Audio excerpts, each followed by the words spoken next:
আরে শেখ মুজিব একদল করেছেন, গণতন্ত্র হত্যা করেছেন, মিডিয়া বন্ধ করেছেন, রাজনৈতিক দলের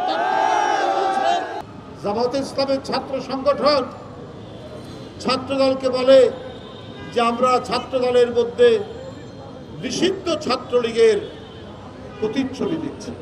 ভাই, কে কখন নিষিদ্ধ হয় আমরা জানি না।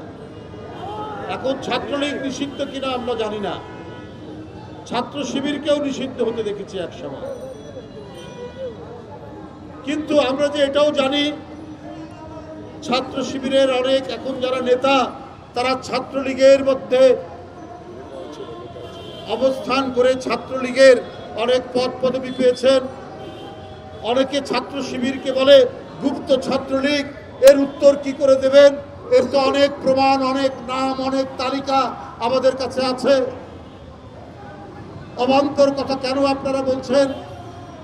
কিসের জন্য এই সমস্ত কথা বলে আজকে গণতান্ত্রিক শক্তির বিরুদ্ধে এই বিভাজন তৈরি করছেন যে ঘোলা পানিতে মাছ শিকার করে নিজেরা কিছু হওয়া যায় কিনা, কিন্তু এইটা হতে পারবে না।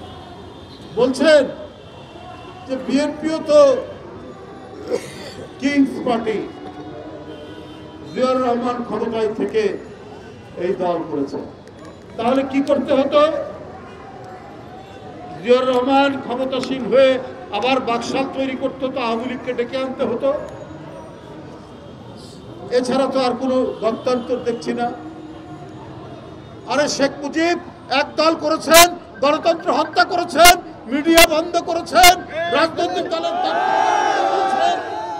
তারপরে তার নির্মম একটি মর্মান্তিক পরিণতি হয়। কিন্তু এই পরিণতির এটা দুঃখজনক। কিন্তু একদিকে গণতন্ত্রের পুনরুজ্জীবন, একদিকে স্থিতিশীলতার প্রতীক জিয়াউর রহমান। জিয়াউর রহমানের প্রতি সেনাবাহিনীর সিপাই জনগণের সমর্থন ছিল, তিনি জনপ্রিয় ছিলেন।